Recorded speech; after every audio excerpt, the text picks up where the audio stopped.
A true welcome back to another episode of the Max Term Podcast. Kyle Stitch here alongside James Finch. And today, first, we're talking to you for the first time in a little while, so we appreciate you tuning back in.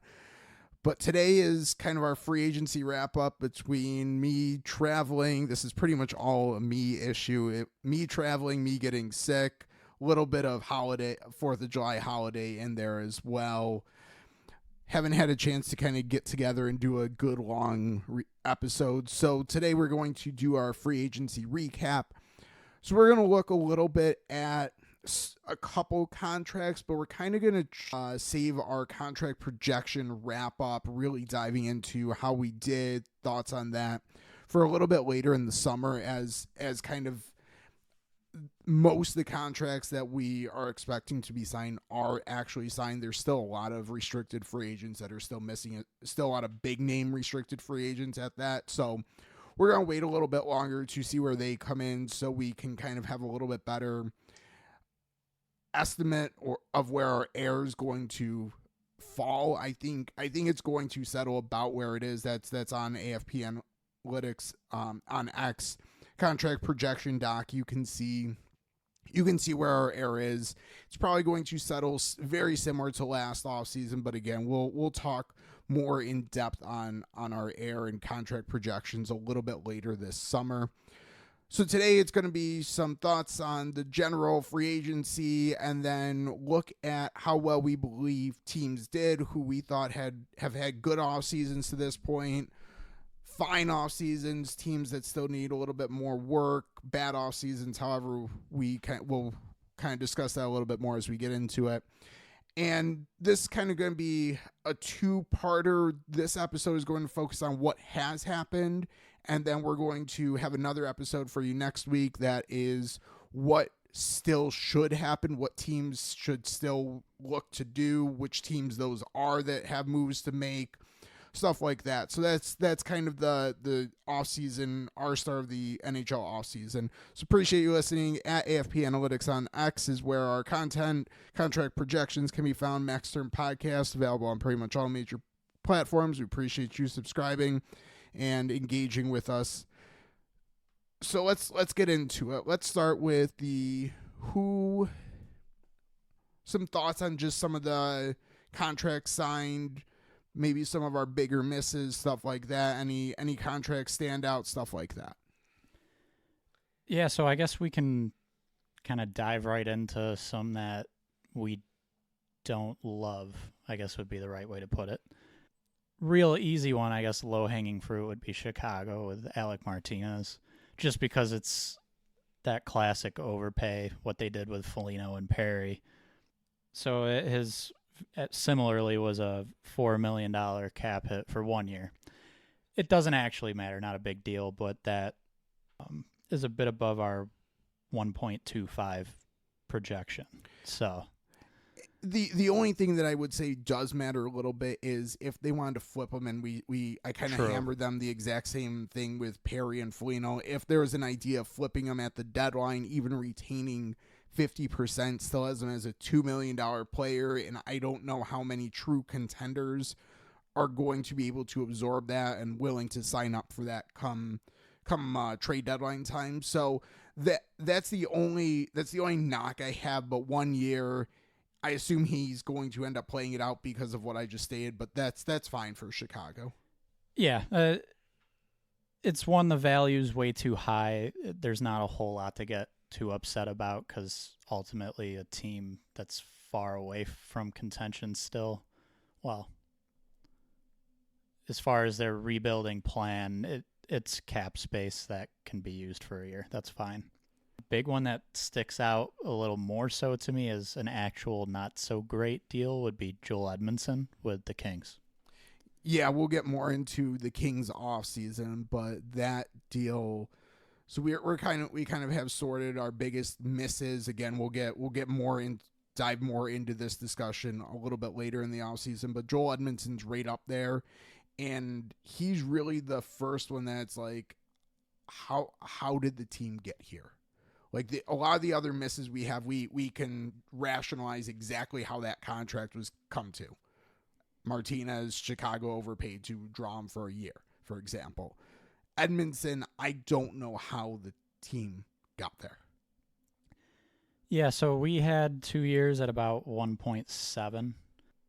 And I think one of my biggest issues here is it's not just term or cap hit, it's both. So he ended up getting 4 years at 3.8. I think perception probably around the league is a bit higher on him as a shutdown defensive defenseman. And I'm just not sure if he's really that great at that anymore. Feels like more of a bottom pair defenseman at this point. And I don't know, just based on performance, going for 4 years is a little crazy to me. And then also looking at the AAV, is probably one of my least favorite deals for sure this offseason. Yeah, and again, we'll get more into the Kings as a whole, so I'll hold my thoughts until then. Kind of, I think another one that stands out. It's funny that that two defensemen that Toronto kind of didn't deem good enough to keep and ultimately went out and got. Other teams went and paid them. So the other one that I'm looking at is Ilya Lyubushkin with Dallas. Dallas also signed Matt Dumba. Again, we'll talk more about Dallas as well. But Lyubushkin, it's interesting that Toronto set out to remake their blue line this offseason, and they did. And yet those two guys are the ones that get big free agent contracts from other teams because they didn't really work out in Toronto. So I don't know. Those two are really stand out as just really odd decisions. So Lyubushkin feels like almost a little bit of a panic move to me. The Stars were losing Tanev. To a lesser extent, they lost Hakanpää also to Toronto. Although that deal has not officially been signed yet. Okay. Still. So could be like Johan Larsson a couple years ago, yeah, where he ends up overseas or something. But I will throw one more out there with Dallas, the Matt Dumba deal. Signing both Lyubushkin and Dumba, it just kind of felt almost like an overreaction of losing Tanev. We need right shot defensemen. Yeah, that Lyubushkin's right up there with Edmondson, I think, and Dumba is not far behind. Should I do a quick interlude and discuss the Chris Tanev situation? I have a little... I had done a quick snapshot episode kind of alluding a little bit to this, but I didn't feel comfortable. I had kind of some inside information about why this came to be. I didn't want to be the one to put it out there because who told it to me was telling me it in a level of confidence, but it is now out there since then. Yeah, and I think timing of that too, nothing was official at that point. So. Correct. Yes. So I was a little bit hesitant, but here's the insight I can provide on the Chris Tanev situation. So Chris Tanev was happy to stay in Dallas. I'm guessing there was a offer on the table in the $3-ish million range for probably 3-4 years. That's my guess. I don't know that for sure. But based on kind of what I had heard, I'm pretty confident saying that was the offer around there was the offer on the table. So that would have been below our projection, but he would have been in seemingly an income tax free state situation, so that lower offer would have given him the ability to put as much in his pocket as if he went elsewhere. Well, there's an interesting wrinkle here, and someone had also pointed this out as it related to Sean Monahan. This could potentially impact him as well, and Sean Monahan did end up signing with an American-based team. I don't know Monahan's financial situation. I didn't really know much about Chris Tanev's until it started to come out. Well, I had heard a little bit before, but then he openly talked about it in his press conference with Toronto. So Tanev has spent his entire year in Canada. He was born in Canada. He's a Canadian citizen, tax resident. The only time that he's really had an extended time in the U.S. is when he's been in our backyard in Rochester playing for Rochester Institute of Technology, RIT. college hockey. That's the only time he's really been in the U.S. for an extended period of time. So because he's been a Canadian tax resident his entire career, he's accumulated, of course, money, assets up in Canada. So stocks, houses, I'm sure. I don't know how many houses. I'm sure lots of millions of dollars of stocks, hopefully, because he's made a lot of money. Should be with a good financial advisor who has him in good investment vehicles. So there were a couple options on the table. He could have came down to the U.S. But it would have been complicated. And what I had heard is Toronto understood the situation and kind of either he had permission to talk to Toronto, or I don't know if there was some backdoor stuff going on. We're going to assume that everything was above table. But basically it was known that he could be interested in Canadian teams, so Toronto came at him with a strong offer. We'll just say that much. And obviously he ended up accepting that offer. So the reason that staying in Canada was appealing is, had he left, he would have been subject to capital gains tax. He would have been having to, it's called a deemed disposition of his assets. So he wouldn't have had to actually sell them, but he would have had to acknowledge the gains on his assets as if he had sold them to the Canadian government. So let's say that he owned I think a house is the easiest way to demonstrate this. Let's say he had bought a house for $500,000. The house is now a market value of $1 million. I'm just using very easy math here. So the gain he would be basically that he's received appreciated over time, $500,000. He would have had to pay tax on that $500,000. So again, I have no clue how much money he has up there, but I had heard it's a considerable sum, and that's logical. So he would have had to pay a pretty hefty tax bill, potentially to escape, to basically exit Canada. It's not the end of the world. Like, I won't get too far into it, but it would even out over time. But that's a lot of money to pay up front. And I don't know if he had a big appetite. It would also make going back to Canada after his playing days a little bit messier as well.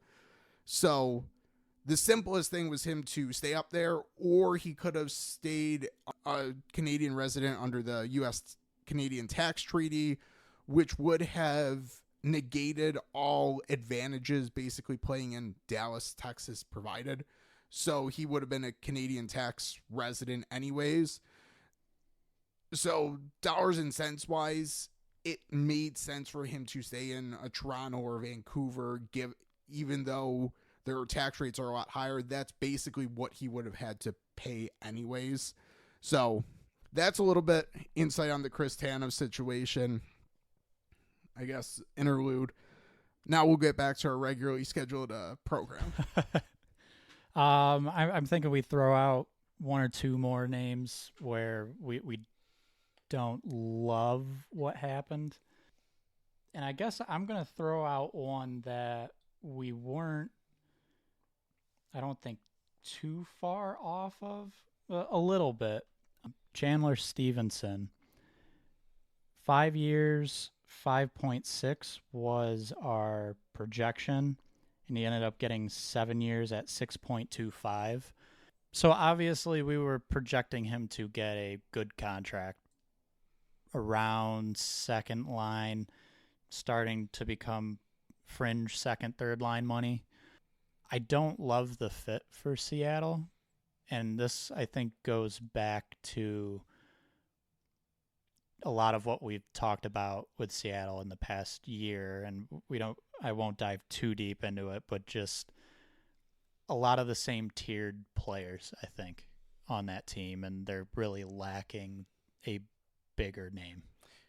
Yeah, I'll wait till we get into Seattle to get a little bit more, but I'll just point out that basically he signed for close to $1 million and $750,000 more than Sean Monahan, which just is as far as value goes, just not in line with what should have happened. So yeah, we'll get into Seattle and the fit and everything a little bit later, but just value on the open market, him relative to Monahan, that just doesn't make a lot of sense. And that not like good for the player for getting the money, but I don't know how Seattle's reading the market and coming to that conclusion. Any more that we want to point out before we get into winners, losers from a team perspective? Do you have a favorite contract? I mean, outside of the obvious, Florida with Sam Reinhart, I'm going to go a little maybe out of left field, and I think a lot of people are maybe not as much in agreement. I actually really like Boston getting Nikita Zadorov, and I think they did well with it. I know people didn't like it when it signed, but it was very much in line with our projected value, and I think he's going to be a very, very good fit for that team. So that's a contract that I kind of think flew under the radar that I kind of liked a lot by Boston. Big Z. Not Big Z. Nope. I know. Mini Z. So I think I agree with you there. I don't necessarily love it, but I think it is a good fit. I'm going to stick with the Boston theme and pick a former Bruin as I don't know if this is my favorite, but it's up there. I'm going to say Bertuzzi with Chicago. And we'll get more into Chicago's offseason, but we had 4 years at about 5.25, and I believe he did 4 years at 5.5. So kind of well within expectation. And yeah, I guess I think it's a good fit moving forward for Chicago. Let me give one more that I really, really loved, and that was Carolina Will Carrier. 6 years, $2 million per year for an elite fourth line player. Yep. Could be a very good third line player. I know health's been a little bit of an issue, but $2 million for 6 years in the rising cap, that's going to be fine even if he drops off. Like I don't know. That to me was a home run deal for Carolina. Their bottom six is great. I guess we can talk about that when we talk about the teams, but that was a very good value signing, I believe, getting them at $2 million, even though it's 6 years. When you're that low on the AAV, the risk is fairly low. So let's get into winners, losers, did fine. So the loser, we'll kind of do losers last because that will again lead into our next episode. It's not so much just losers; it's also who still has more work to do in our opinion. So let's start who I think had the best offseason, and I think you have them very close to the top of the list, if not number one. To me, the Washington Capitals knocked this offseason out of the park.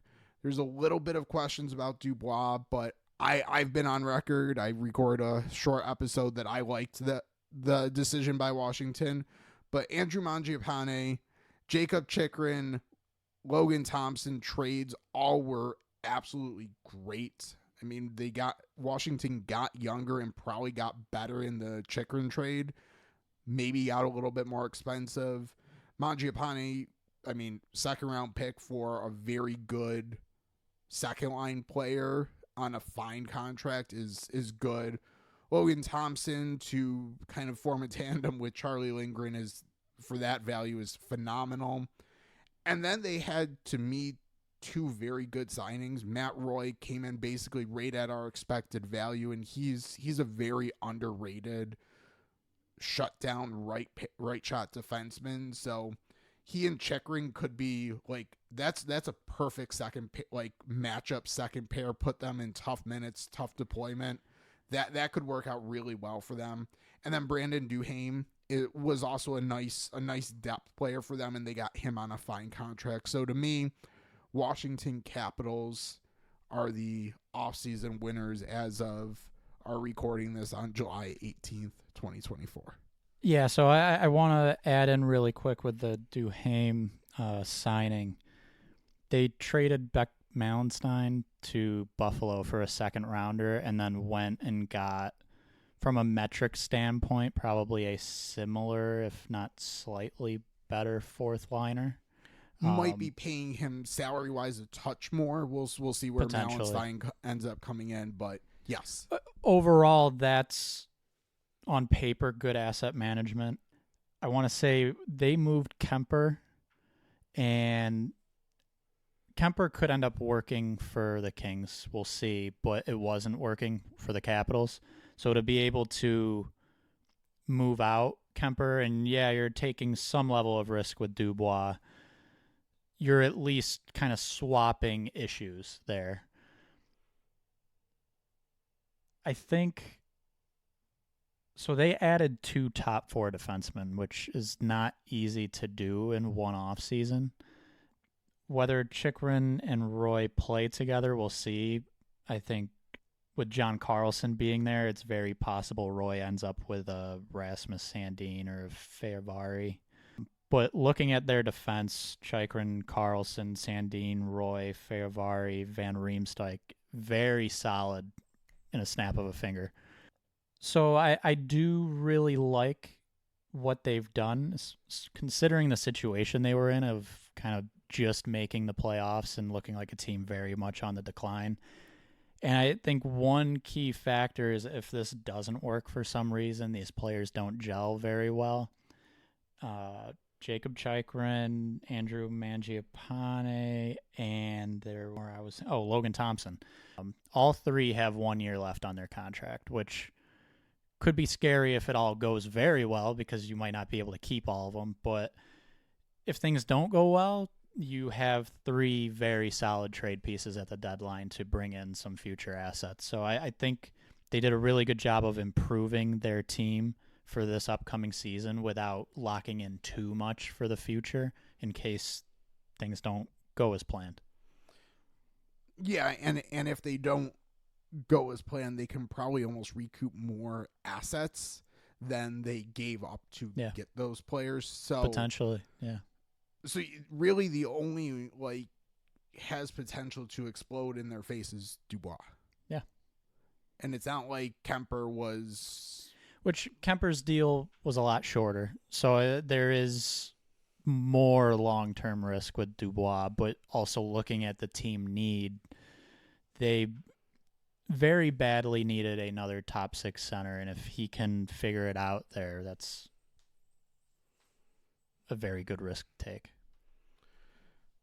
So Washington, would you agree, probably number 1 so far, or would you put someone else ahead of them?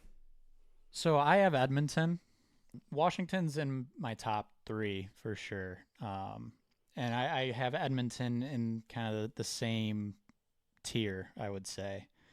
Going into the off season, I didn't expect a whole lot from them unless there was a very big move, which was really just some whispers around Draisaitl possibly not being there.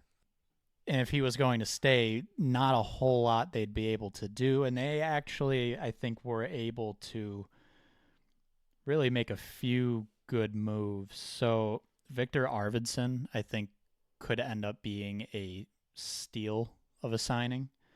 Jeff Skinner, similarly, we'll see how that goes. Things didn't go so well at the end for him in Buffalo, but I think he'll have a chance to play top 6 minutes in Edmonton, and doing it with either McDavid or Draisaitl, there's a good chance he scores 30. Adam Henrique, I think, is fine as a third-line center. They brought back a few bottom 6 guys, Janmark, Perry, Connor Brown, which in the playoffs, those players showed up for them. So as far as a fourth-line or bottom 6 role, that's fine, bringing those guys back. And then just a couple defensemen as depth guys, like a Troy Stetcher. Josh Brown is not very good, so hopefully it is Stetcher that is the 7th guy, or even 6th if CC would like to take a seat. But overall, I like what they did, and because they were able to bring Henrique back, they were able to move Ryan McLeod, which isn't something they had to do. I think he was a real solid 3C, but they were able to get a pretty valuable asset in Matt Savoy, which we'll see. I don't know if he's ready this year, but he could be ready soon and could be the type of player that thrives on a wing with a McDavid or Draisaitl with his speed. I wasn't quite as high on Edmonton's offseason solely because they didn't address their defense and they didn't address their goaltending. So they basically leaned into their fastball. Added some speed up, or I wouldn't say speed because Jeff Skinner's not necessarily fast, but like metaphorical speed ability. Up front. Arvidsson's fast. Arvidsson's, as long as he can stay healthy, yes. Yeah. So, but they have even more scoring punch. Probably can balance their lines out a little bit better, especially their first three lines. But again, in the playoffs, their issue was the blue line. To an extent, there isn't a ton they can do if Darnell Nurse is going to be as bad as he was at times in the playoffs. But you mentioned Cody Ceci. Philip Broberg has been up and down. You need him to play big minutes, and not that like Vincent Desharnais is. He's gone. Exactly. So, he's gone, but like, not that that's a big loss, but it's also, he was valuable. Exactly. In his role, so I think that, and they didn't really do anything to replace him. So I'd almost argue their blue line is worse. Their replacement for him is Stetcher, which is it's two fine. Different play. Yeah. Like, defensive, but still very different. I think my big thing with looking at Edmonton, I agree with pretty much everything you said. It was more of what was my expectation of them. Like, what did I think they were actually going to be able to do? And for me, they exceeded it. Yeah. I mean, that's so I had them more in my fine category. You had them a little bit higher, but yeah, I think they did about the best they could with cap space, but again, I do question, could have they used like the Skinner and Henrique cap space to get someone to help on their blue line? But potentially. But then but one of those players would have had to been interested in signing in Edmonton as well. So I don't know. Another team up there for me, Florida Panthers. So we'll stick in the Stanley Cup final, I guess. Again, kind of talking about relative to what you expected from them. I think they exceeded expectations. They got Sam Reinhart on a great contract.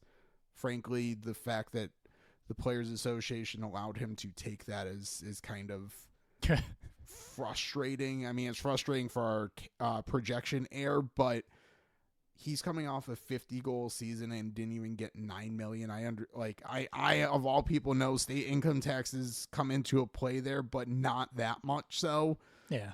So, but good for the team. Good for the team for getting him. They got Anton Lundell locked up to a long-term contract as well, at a fairly reasonable average annual value. So they lost Brandon Montour and Oliver Ekman-Larsson. So what do? They go out and get two bought out defensemen, Adam Boquist and Nate Schmidt, who both of those players probably are going to bring what Montour and OEL to an Boquist is not going to be Montour, but yeah. Schmidt's a great replacement for Oliver Ekman-Larsson. Probably a little bit of a step down because Montour is such a good skater. Boquist is like it's hard to live up to that, but like he could be fine. Who knows? He could be the next Gustav Forsling. Well, I don't know about that. So my issue with that is Boquist was like, there's major concerns, which with Forsling, it's just he wasn't really known. Yeah. Oh, I say that jokingly, but Florida to me, good offseason. So I had them in that fine kind of middle category, but they were right at the top, kind of fringe, really for the reasons you mentioned, but ultimately looking at their roster, I worry a bit about their fourth line, which of all concerns you could have, it's one of the lower ones, but it's still a concern. Defensively, I don't think they're going to be as good on the blue line. And overall, to me, looking at who they were able to bring back, who they weren't, that's kind of what I was expecting from them, is one of Reinhart or Montour stayed, one left. You might be able to get some of the bottom of the lineup guys, but not all of them back. That's what happened. So I think they overall did a good job as far as kind of getting done what I think they were capable of doing, but nothing stuck out to me as being, I guess, truly exceeding expectations. I think it didn't shock us Reinhart came in low. That low, yeah, but we kind of figured there was a good chance he was staying in Florida at a number that was very team friendly anyways. Yeah, I had heard at the draft a few days before Reinhart actually had signed that it could be as low as 8 million, like 8 to 8.5 is a number I had heard. Came in a little bit above that, but yeah, I was preparing for it for about a week that he was going to be in the mid 8s. Not a surprise. So you had another team that you have very high on your list. So let's get there before we start to move down into the fringe, like did pretty well, borderline winners to fine category. Yeah, so I had the Chicago Blackhawks, and I think this past season they kind of saw the issue when you go full rebuild is once you get your true star is what happens around them, and like ultimately what kind of support system do you have for that young player. And it wasn't worst case scenario, but I think it was smart to try and take another step this offseason and improve a little bit more. Bertuzzi signing, I mentioned earlier in the episode, I like that. I think that makes a lot of sense. Teravainen, that was a player and a contract that I was a little worried going into July 1st as far as would he get a little bit too much. I think he probably ended up right where he should have. And being in... So for Carolina, he was generally a middle six winger. It's very possible he ends up being on the first line with Bedard. But overall, just his stronger defensive play, and pair it with Bertuzzi, pair it with Taylor Hall coming back. There were, let me see here. They made that trade with Vancouver to bring in Mikheyev, who is... I get it from Vancouver's perspective, wanting to use that cap space in a different way, but for Chicago, they brought in a real good defensive forward who could end up providing a little bit of offense. Defensively, Martinez and Brody were brought in. Solid. They will probably be like second or third pair guys there. Laurent Brossoit to pair with Mrazek is a lot better than Mrazek and an AHL goaltender. Pat Maroon, Craig Smith. I was gonna say, don't forget the biggest signing, Pat Maroon. Well, excuse me, Pat Maroon, which fine, whatever.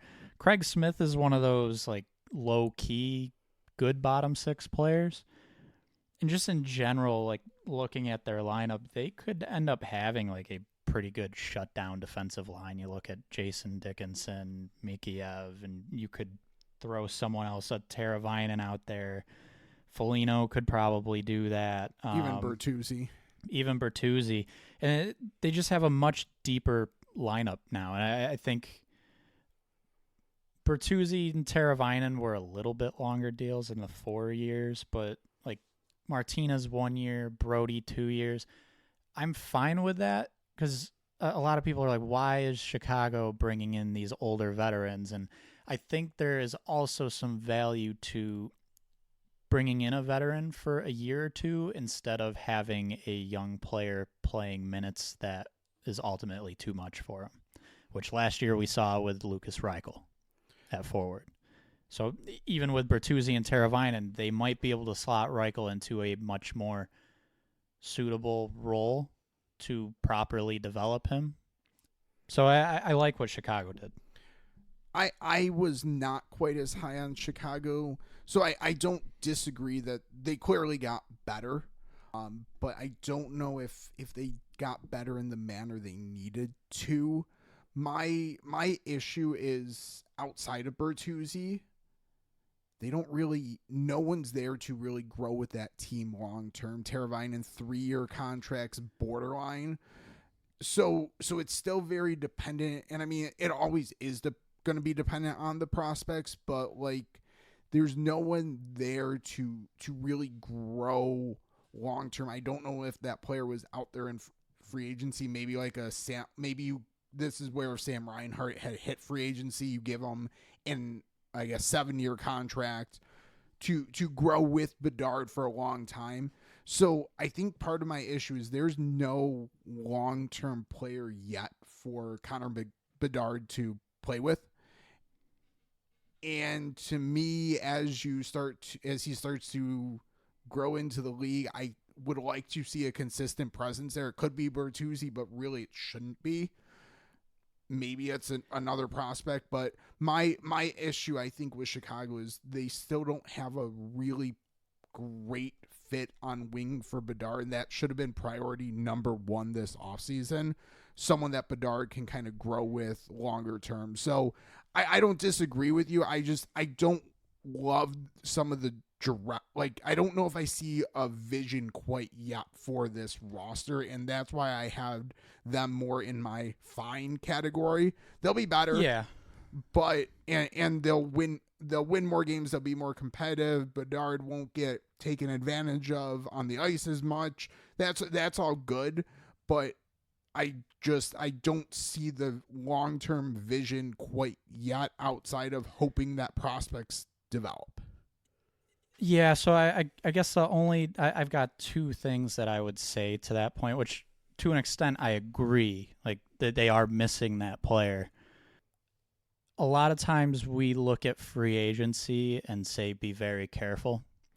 So with a team that isn't in cap trouble by any means, but is going to soon need to be careful when Bedard needs a new deal, I don't think there was anyone out there that was signing with Chicago that made sense as that player that they are missing, both free agency and trade. We at least we haven't seen any player move in trade that fits that description, that is anything more than a Bertuzzi or Teravainen. So ultimately, like, I would say, sure, I agree, but how? Like, I don't think that was possible. I don't think that was out there. Would just so the one, I guess the one hypothetical name that, or not hypothetical name, the one name that was trade, Andrew Mangiapane. I don't think he's. I mean, he's probably really in the same as Teravainen. Mangiapane had so my issue with him is he's a player that I would definitely look to acquire, who I would bank on having a rebound of a season. But the past 2 years have not been to the same level that I think a lot of people hold him to in their minds, which was I believe 3 years ago when he scored 30 goals, had elite defensive metrics. He hasn't scored like that the past 2 seasons. He hasn't had the elite defensive metrics the past 2 seasons. He's very much in that same Bertuzzi, Teravainen level right now. What about Gensel? So I think you careful with. You need to be careful with. You could talk yourself into it. Was he available? I don't know, and I don't disagree with that. So like it same thing with Reinhart. It would be an absolute perfect player to put on Bedard's wing, but don't think he was going to Chicago. So I don't know. And we don't know what trade discussions were or were not had. I just, with the amount of assets that Chicago has, I would have liked to have at least heard a little more smoke around them trying to make a big push for this big name or something. And again, maybe the teams weren't taking the calls or whatever, but point about, well, who could have they gotten? That's fair. They have the assets that they could have made that they maybe could make a big trade with and kind of overpay a little bit and be justifiable. Again, I don't know who that player maybe necessarily is, and offseason still has some time to go, but I just wanted to see a little bit more of a clear vision opposed to let's get a bunch of veteran guys for a couple years and hope that they come in and all gel together and play good hockey. Yeah, I just come back to I think this is like what was possible for them, and improve your team around your star until prospects are ready or other more long-term players become available to you. So any other clear winners, or are we going to kind of start moving into our fringe? Okay, so I have two fringe teams here. Vancouver, Calgary, I had originally put in kind of my winners. I guess we have one more as well that maybe we'll talk about. I created my own tier for this other team. Let's talk about Vancouver and Calgary real quick, and then we'll get to the other very wild card team that some people would say winners, some might say big loser, actually. So Vancouver, Calgary, to me, Vancouver did well to get everyone back. Basically, Vancouver must use our contract projections because basically all their contracts came in right around what we had projected for them. And they added Danton Heinen and Kiefer Sherwood, who I think are both very solid depth pieces for that team. Probably improved their bottom six in the process. Lost Elias Lindholm, lost Nikita Zadorov, but I think Vancouver, given all the moving pieces they had, they did pretty well to bring everyone back on reasonable contracts. Yeah, I think one of the big things for the offseason was find a winger, and they brought in DeBrusk, which I think there were other wingers out there I would have chosen before DeBrusk, but he's still a good player, can probably play on the wing of whether it's Pettersson or with Miller. That's overall, I think, a good signing. They went a little longer than we had projected, but lower on the AV slightly, so okay, that's fine. But overall, like you said, most of the contracts looked really good, at least to us. They were never going to be able to bring back everyone, but I think the way they went about it was a couple of the bigger fish left, and they kept, I guess, call it the core depth pieces. So at forward, their bottom six is going to look very similar, which was, I think, a strength overall for them last year. I question their defense a little bit. Looking at their roster, I think they could use a top four defenseman in there, but overall, pretty much the same team coming back. And with a couple pieces like a DeBrusk, and you mentioned Heinen, that's a good one. That is where Vincent Desharnais went, which good player in the right role. We'll see. Desharnais, Forbert will kind of fill out their bottom pair a little bit. So, I mean, realistically, with how Lindholm at times was deployed, like they're almost swapping Lindholm for DeBrusk. With like Lindholm played a lot of wing or played center with like Pettersson on a wing type or Miller on a wing type thing. So I think that's fine. I think that will work out okay for them. Then the other one I had was Calgary, who for me did well because they didn't do anything dumb. Anthony Manther 1-year contracts on a good price. That works out. They can probably just flip them at the deadline for an asset. I liked the Markstrom trade enough for them. I think they did about as well as they could for an aging goalie with a no trade clause who could basically control his destination. And they didn't lock in any long-term bad contracts, which I think was probably priority number one for the team. Could have they maybe moved a few more guys out to get more future assets? Sure. There's still time to do that, but they didn't do anything to totally mess up their kind of retool rebuild in my mind. Yeah, so that's where I'm at with them. I kind of had them in the middle, I guess, of my ranking, a little bit higher, a little above average. I pretty much agree. Pretty much same sentiment from me is they did what we kind of expected they should do. They didn't do anything bad. One thing that I guess might be a little hidden in their offseason, they signed Sharon Govich to an extension, which I think is a good value. We had 4 years, 5.1, and he got 5 years at 5.75. That's fine. You're buying UFA years. It's going to go up. I would have liked, I think, to have seen them move a couple more pieces, some of the older players on the roster maybe. But in general, I think they did fine. They did what we expected of them, and I guess didn't do anything bad. And again, still off season to go as well to maybe move one of those guys out. Potentially. So the last one that I think's a winner, but I have some concerns about longer term is Nashville Predators. Big money spent on Steven Stamkos, Jonathan Marchessault, Brady Shea, bring back Alex Carrier as well. UC Saros extension. Still have Askarov. I mean, they improved their team. They got what they needed, which was goal scoring. I don't know if they might have went a little bit too nuts. Potentially. So before we started recording, I mentioned to you they were a team where, like, if you had asked me what do they need, like top priority, goal scoring, and they for sure got that in abundance. So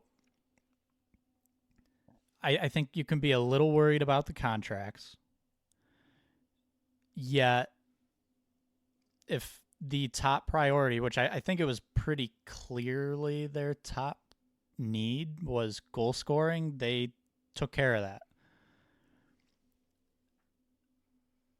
I like ultimately swapping out McDonough, which they traded him to Tampa, and bringing in Brady Shea. I think Shea's better. McDonough actually had a fine season last year, but just in general, moving him out, an older defenseman, and bringing in Brady Shea, who I think is a very underrated defenseman. I like the move. I think a lot of debate could be had about their goaltending situation. I don't think I was ever anti-Saros extension. I would say I'm probably anti-Saros and Askarov, which they signed Scott Wedgwood, who is a backup NHL goaltender, which would suggest that Askarov would be in Milwaukee if he is not traded. So this is kind of a situation where I'm still looking this offseason and thinking, can they make something happen? Can they get more scoring up front, or even a defenseman? Looking at their defense, it's okay, but I could justify a top 4 defenseman still. So I want to say the offseason is not complete for them. But overall, even though there is definitely some risk, I think it might be a risk that they had to take. Yeah, and I another reason that I kind of I don't know is I agree with you. Their defense is, I mean, they have Roman Josi, Brady Shea is very good, but outside of those two names, I don't know if I don't see another first pair guy. I mean, I guess you could play Shea and Josi together on the first pair, but they are both left shot guys, if I'm remembering off the top of my head correctly. So I kind of wonder, would have they been better off spending some of the money on a Montour or Matt Roy potentially to just to maybe balance things out? Like Montour would bring some offense, Matt Roy would maybe allow Roman Josi to play a little bit more offensive. I mean, I don't know. I like Shea coming in. I wonder if maybe you could do with only one of Stamkos and Marchessault, and maybe make another move on your blue line to, I don't know. So I don't disagree. Looking at their roster, as soon as you move or take away Stamkos or a Marchessault, I then look at it and say, well, they could use a top 6 forward. So it's kind of that's why, like, I very much agree, and that's why I'm kind of in the spot of, like, is there one more move, especially having Askarov as another asset that could be moved. Correct. Yeah. So I think maybe their offseason grade's incomplete until we're confident they are keeping Askarov, because Askarov for a defenseman at this point would make their offseason, to me, even better. I would even say, like, if it's a forward, I think one more forward would really strengthen their depth up front. I would not be upset at all if I saw it was for a defenseman. I think that's very justifiable as well. So, yeah, incomplete's good, I suppose. Okay, let's get into some other more, like, fine teams. Got to run through a little bit quicker. Yep. I think a lot of the ones that I have didn't do enough. We will touch on the next episode. Actually, let's skip down to the bad, ones that we need to talk about a little bit more. Again, we're going to do another episode, and it won't be just these teams, but I think these will be kind of the focus. So I'm not going to say, some of these teams I'm not going to say necessarily were bad, but they have more to do for sure. Colorado did fine with what they've already done, but looking at their salary cap, roster space, stuff like that, they have more work to do, just pure numbers wise. That's you can't argue with the math in Colorado's roster right now. Yep. I will say really quick with them, big issue this offseason was Landeskog and Nichushkin. Both of those situations, I think, really kind of put them in a bad spot. Druin back, good. Brandstrom, DeHaan, good. Adding Parker, Kelly, fine. And then we'll get into next episode, so subscribe, tune in. We'll get into where they still need to add and kind of the issues facing them. Philadelphia re-signed Eric Johnson. That's basically been their move. And I guess in the same category, Anaheim's brought in Brian Dumoulin, and that's basically been their move. Those two teams probably need to do more things. Philadelphia especially needs to pick a direction, probably. So I think that might be the reason for the inactivity there, is to not overreact to a overall good finish in the standings for where they thought they would be. Just don't overreact to that, which may have been why they were so inactive. Or maybe they did overreact in keeping guys that maybe they should have looked to potentially trade. So again, we'll get more into them next episode. The Islanders have only brought in Anthony Duclair. That's a little bit similar to Colorado, where cap space, they're kind of maxed out to an extent, but they could certainly use more. Yeah, very status quo almost. Duclair's a little bit of a different player, but kind of classic Islanders, don't change a whole lot. Minnesota haven't done a whole lot. Their basically big addition was Yakov Trenin, and he's a good player, but I think they paid him a little bit too much. This, I think, might have been the last year with Parise and Suter. With like the big cap. The big cap. They got, this upcoming season. So it was probably going to be tough anyways to do a whole lot this offseason. One thing a little weird, which was decided for a while, Fleury returning with Gustafsson and Wallstedt's knocking on the door ready to play. I think there was a lot of speculation around Gustafsson possibly being moved. That hasn't happened. It supposedly still could, but that's a situation to watch of maybe some type of movement. Yeah, that's one of my notes to touch on the next episode. Ottawa, I think what they've done so far has been good. But I think we'll get into them more in the next episode because they definitely have more to do. Yep. Penguins, same thing. Well, actually, I wouldn't say what they've done so far has been good. I think they have really need to do more. I don't know how much more they can do.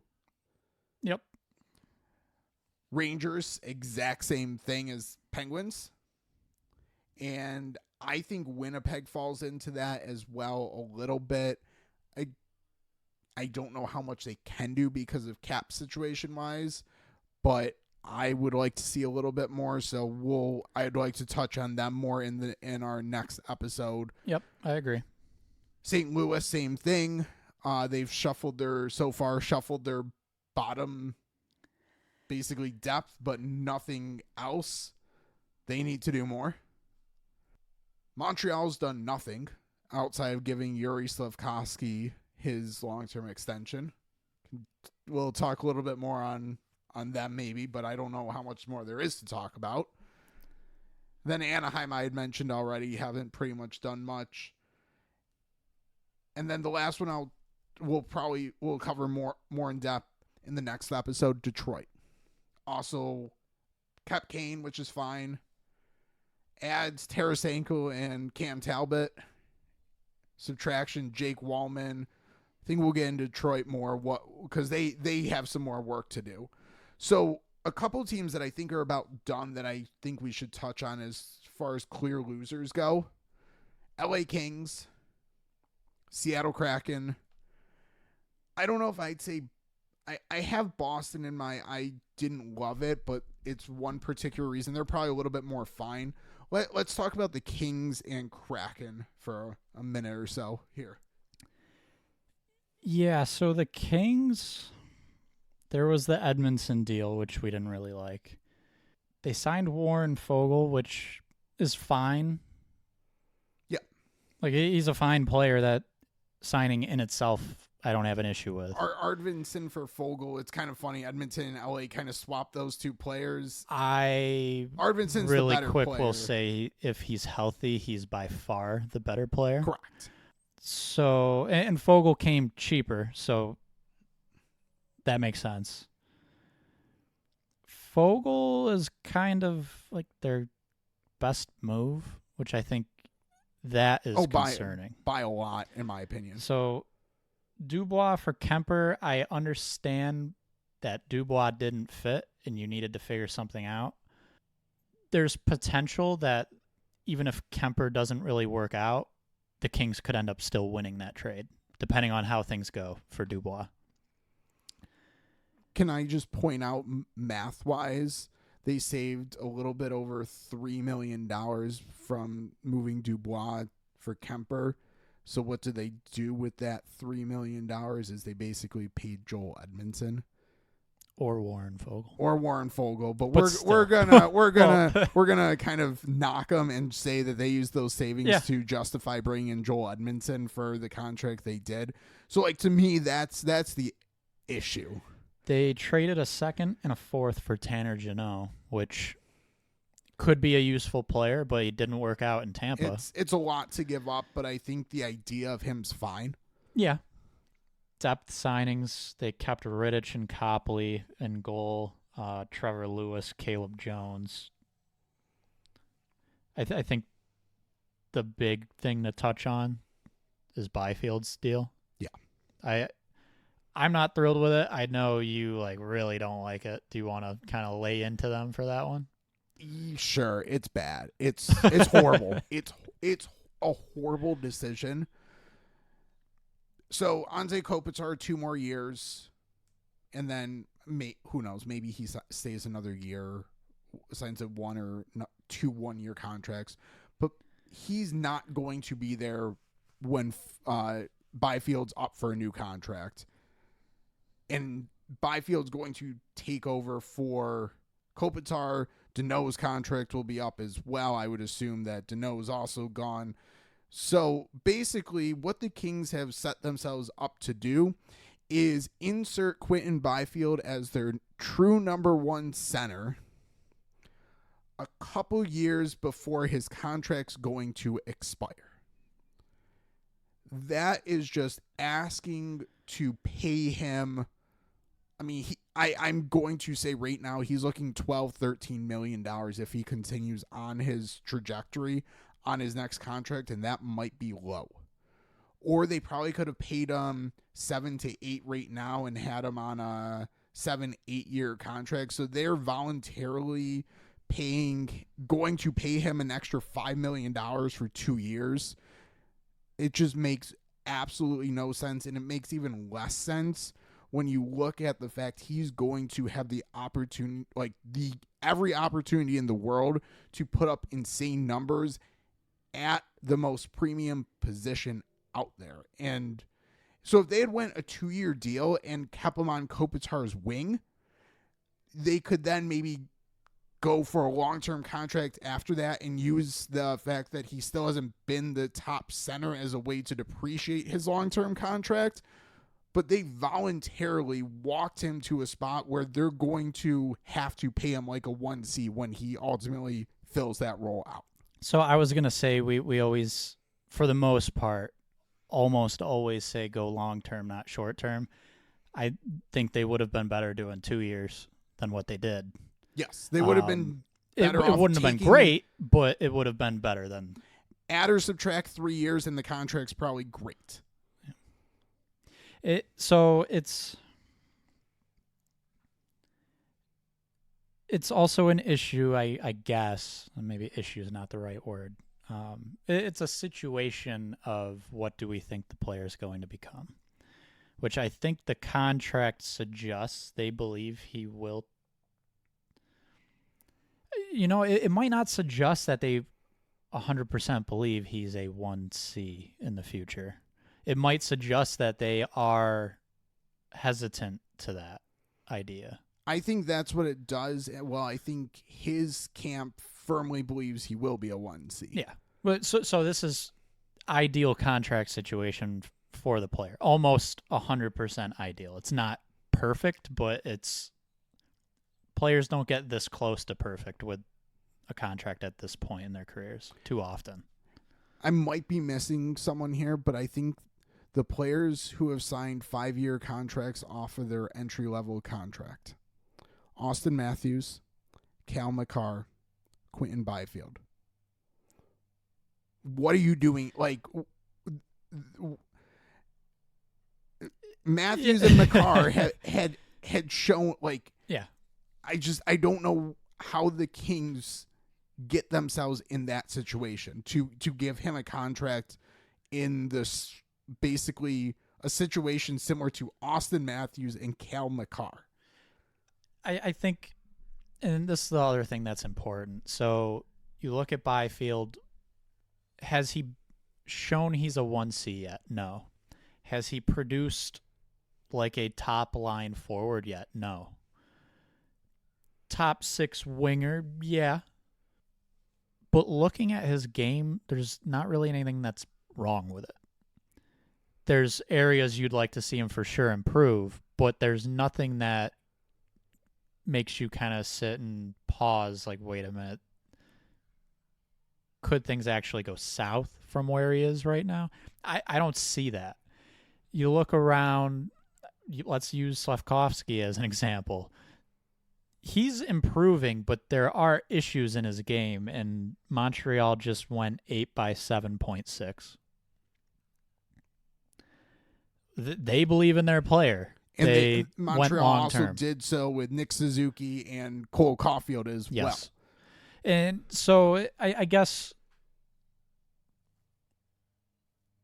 well, I guess there isn't a whole lot else to really say other than for the Kings, this is not good. I've seen people speculate that maybe there was actually an offer sheet threat of some kind, because maybe that is what drove this deal, is another team was lurking and the Kings said, okay, we'll do it. That's There's potential there. I mean, other people, I put it on Twitter. I don't know. I didn't see others, but I put it out myself. And I'm sure other people did. I might be taking. Oh, too much credit there's myself, plenty of people that said. I put it out absolutely immediately because, yeah. Again, you don't get to a 5-year $6 million. You don't get to a Yeah. 5-year contract for this type of player. Again, Matthews, Makar, Byfield. You don't get to 5 years without someone forcing your hand. Aho. Was he... Aho might have been 5 years as well. It was either 5 or 6. I think he was 5 because of the offer sheet. Yeah. Okay. Which, that's almost So an there even you like go. more There's your- exact yes. example of... He's- potentially. so, We don't yes. know about Byfield, but So potentially. I wonder if there was an offer sheet 5 years, like $7 million, which would have put the Kings in and they're already getting tight to the cap. I wonder if that would, like, paying an extra $1 million or so to Byfield might have been a big issue for them. So they got it done. But man, I don't know. So yeah, I think you're right. That might with be Aho. something we never know, is whether or not that was a threat. But potentially, it would help explain a little bit. Yeah, I think that's the most rational explanation for how you get there. Okay. Kings, not great. Nothing really good. Fogel was fine, but maybe Kemper turns into a Vezina candidate next year, and probably not. Never mind. Next team. Who do you want to talk about? Let's do Seattle. Okay. Or should we save them for the more to do episode? I don't know how much more they can do. let's save them, because Okay. I even mentioned kind of with Stevenson of it, just a lot of the same in Seattle, so we can save the more in depth for another episode. So we got about a handful of like middling, like fine teams. You didn't love Columbus. I didn't have a problem with Columbus's offseason. So I guess you can lay out your argument for you didn't love Columbus's offseason. I'm probably being harsh with Columbus. I don't think I'm being too crazy, though. I would have been hesitant for any team signing Sean Monahan to the contract he got. That said, I think there was a need at center for Columbus in the short term, because Boone Jenner's not a top 6 center, and their young centers are not yet top 6 centers. Fantilli, he might be next year, but that's one guy, so you still need another top 6 center. So I struggle with that deal. And then just in general, I find Columbus to be kind of the fake contender. The team that thinks they are a good playoff team or have a chance, and I don't think they are as good as they think they are. I think that's absolutely fair. I guess I'll say this, to the point where I disagree with the direction that management is taking the team. So that's where I didn't have a problem with the offseason, is I think new management, Don Waddell, came in and the bar was set so low by previous management that they thought they were a contender, that he didn't push that too much further. So I don't full on disagree with your Monahan point. He at least is someone that probably could play some wing, probably could play, like, there's a little bit more flexibility and a little bit more two-way ability to his game. So yeah, it might be a little bit of an overpay, but I think with what Columbus has, having someone who's responsible defensively, who could take some of the pressure off, like a Fantilli and some of the other young guys, there's some value there. I think part of the reason they made the decision is to try to get Goudreau back going. And if that was the reason, I don't agree with that decision, trying to throw more money at a failed problem. But I guess if it works out well, then great, and you look like a genius. So here's another way I would put it, and this might remind you of another team. A lot has to go right for them to be the team they think they can be. Yeah. Which a lot of the times, not enough goes right for those teams. Yep. So let's hit on a couple more. We got a couple teams we haven't hit on as I think did fine. Vegas was up against the cap. Victor Olsen, Alex Holtz, Ilya Samsonov, and Akira Schmid. Basically, some added goal scoring up front. Hopefully, have a good enough option in goal behind Aiden Hill. So I think given the fact they don't have much cap space to work with, they did about as well as they could for now. Yeah. I think we can talk a little bit about Shea Theodore in the might be to come episode. Tampa, I think was, I don't know, fine. Gensel for Stamkos is probably a short-term upgrade. I question the length of the contract. I don't know if I think, actually, I do love the J.J. Moser for Mikhail Sergachev deal for Tampa. Cam Atkinson, Zemgus Girgensons, fine depth additions on good contracts. I don't know. Tampa did probably about as well as they could have done. They better hope Gensel lights it up, though. Honestly, I think he's going to. He's no going to reason be with doubt it, but at least one of Point and Kucherov. Yeah. That is a deal that, because he's on this team, I think it's going to be great for 4 years and then potentially go south pretty quickly. We'll see. Maybe not. Maybe I don't really see it not working at all. So I think it really is kind of that split somewhere of it starts to head downhill, but maybe it doesn't. Maybe he keeps scoring because he's playing with Braden Point. I think the question there is the rest of the lineup going to be good enough and hold up? I think the top end is still very good, especially with bringing back McDonough too. Still have a good goalie, still have Victor Hedman, have a very elite first forward line, probably a very, very good top six. But then you start looking at the depth and you start to wonder, which is where maybe getting a Girgensons and Atkinson to balance your bottom a little bit more could be a good thing. But age is also a question too. Yeah, and there's a couple spots I would like to see some improvement. We can save that. Yep. New Jersey, I had as fine. Thomas Tatar, Stefan Nosen, fine additions, fine contracts. Brett Pesce, fine. Brendan Dillon we had as an overpay, but as a fit and as a quality player is good. I don't love sending out John Marino. I didn't love bringing in Paul Cotter for a Holton Schmid.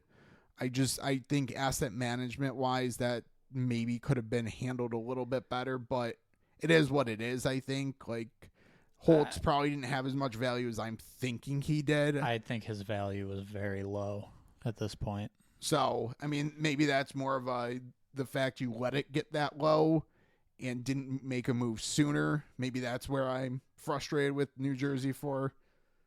So, Brett Pesce, I don't think he's a bad player. Looking at their lineup, I struggle to see. So, regardless of what he ends up being, they're paying him top four money. In even one season, or definitely 2 seasons, potentially there is not space in the top four for Brett Pesce. So I don't know. I just kind of question the timeline of that deal where you also had to trade Marino to make space short term and bring in Pesce, where when you consider you could have just kept Marino, whose salary contract would have fit a little better with your team's future outlook. And I think Marino's honestly just as good. Yeah. So I don't know. Guess you want the change. Pesce might bring some leadership and everything. Maybe he's buddies with Dougie Hamilton from the Carolina days. Yeah. I don't know. But I question the Pesce edition more than the Dillon one. The Dillon one is a little bit of an overpay, but I'm okay with it because I think he brings something that they were lacking. I don't love the 3-year nature of that contract. Yeah. But it's the two in tandem, and then sending out Marino. I question the need to do all of that. Where maybe I think keep Marino, bring in Dylan, you're fine. So that's what I would have liked to have seen. Yeah, I think I agree. Like, I guess really quick, let's say Siegenthaler, Hamilton, Hughes, Pesci, Dylan, Nemec, or something along those lines. Like, give each of those young defensemen a quality veteran to play with. Well, I just listed out Nemec on the bottom pair. Is he going to be a bottom pair defenseman in 2 years? Hopefully not. I guess, does he eventually replace Dougie Hamilton? But he's going to be around still. So, like, I just... If everything goes as planned with Nemec, he's pushing Pesci down, and now you're paying a premium for a bottom pair defense. I don't love the way that works long term, or even in the soon short term. And they basically gave Marino. I mean, they got some value for him, but it's not like they moved him in a hockey trade. Like a couple seconds. Which is fine. I'm not knocking that, but like for a team that's looking to compete now, it wasn't enough of a net positive move to kind of justify. But again, I think New Jersey fine. Like I think their roster's better. I don't know how much better, and I think the deployment's going to be a little bit of a question. Did you mention Stefan Nason? Yeah. Tatar, okay. Stefan Nason, two like good bottom six players. Those are good additions. Yep. Again, improve their roster. Is it enough? I mean, they're going to need their good young. They need their big players to step up, and that's really what it comes down to in New Jersey. Mm-hmm. So, like, they could have done anything they wanted, but until they're young players step up, it's probably not going to matter. So one thing really quick that I want to toss out there. So what I think I would say what I think the Devils were missing was a good physical defensive defenseman. So Brendan Dillon. They were willing to move Kevin Ball, who is a big defenseman, but he wasn't really physical. Interesting that Calgary, a team who this last season traded away Nikita Zadorov, acquires a big defenseman that in theory looks like Nikita Zadorov, but has so far lacked the physical play. So it almost seems like New Jersey might have figured that out with Ball and ended up turning a decent asset into their starting goaltender. So I like that move. Yeah. Again, New Jersey got better. Whether it's going to be enough, I don't know. We got 4 teams left. San Jose, let's get through quickly. Didn't do anything super to mess up their long-term build. Toffoli's a little odd on their timeline, but fine contract for a good player. No problem. Similar to Chicago, just give the young players someone who's capable of playing good hockey. Yep. So if he's playing with Celebrini or Smith or Eklund, whatever, I'd... Fine. Exactly. Carolina. I think they've swapped out okay. They're a team, for me, kind of like we did with Nashville, even more so, incomplete on the offseason. Yes, because we still have Martin Necas. Seth really. Jarvis needs a new deal, which Necas is the big roster decision, but I feel like there's money there that it's either those two guys get deals or there's some type of trade. There's still stuff to happen with Carolina. I mean, so they haven't replaced Gensel, but basically everything else, Walker in, Pesci out, Gostisbehere in, Will Carrier in, Jack Roslovic in.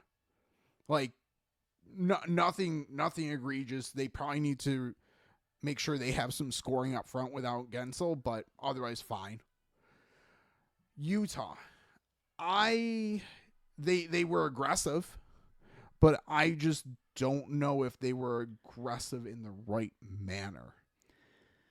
So overall, I like their defense way more than the previous season.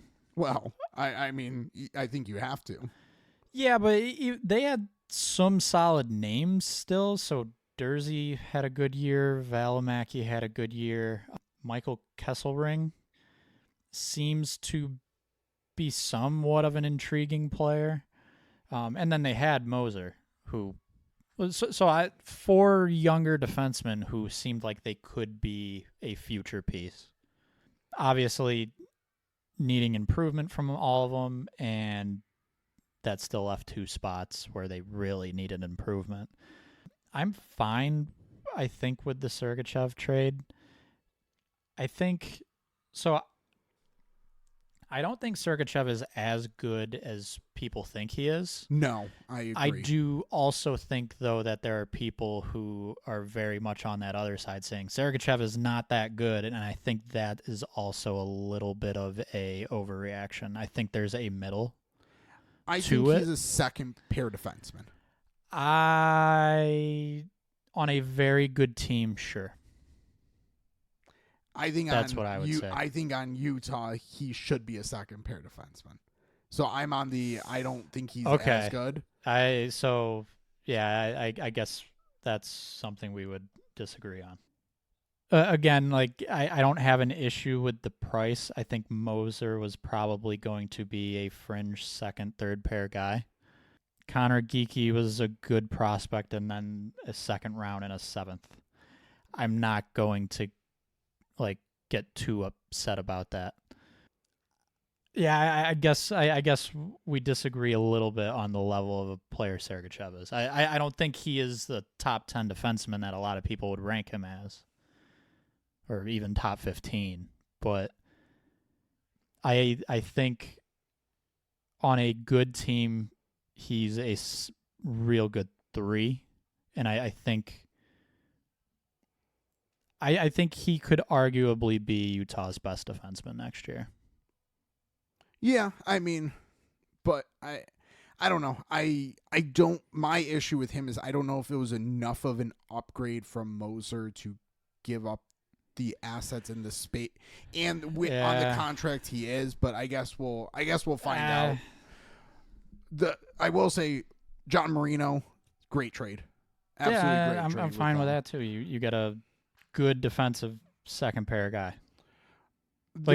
I would like to see Valimaki and Marino. I think that would be a very good defensive pair.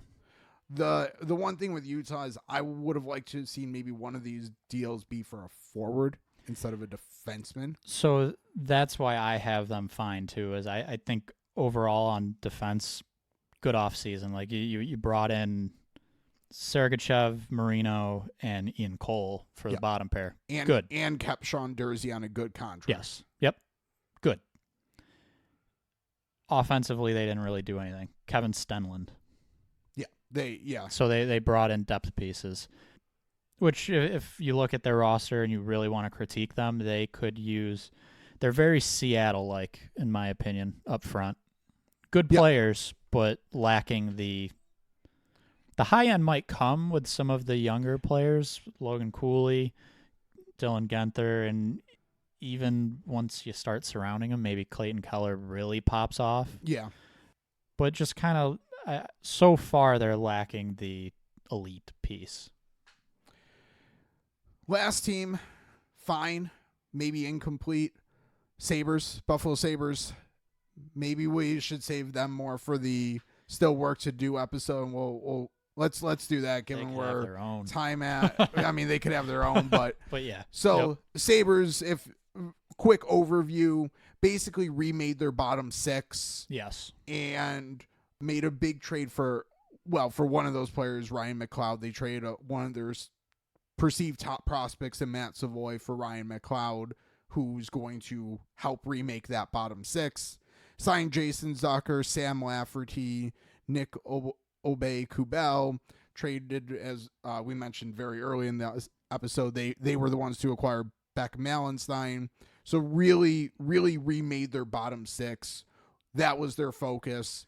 we'll talk more, I think, and they maybe have some more to do, but I think I put them in the fine because they didn't do anything overly dumb. They didn't overreact, and get themselves into too much trouble long term with their contracts. And I think that was one of the fears. You have a front office that could be on the hot seat. It's very easy to go and spend money and give out bad contracts, and they didn't do that. Whether they did enough, we'll talk about in the more to kind of moves to come episode. So I think that's all 32 teams. If we missed someone, apologies, but this episode's really long. So if you stuck with us through this entire episode, we appreciate you listening to the whole thing. And again, subscribe, tune in for that next one at AFP Analytics on X. We'll let you know when it's live there. So appreciate you listening, subscribe to Max Turn Podcast, and we'll talk to you in that next episode.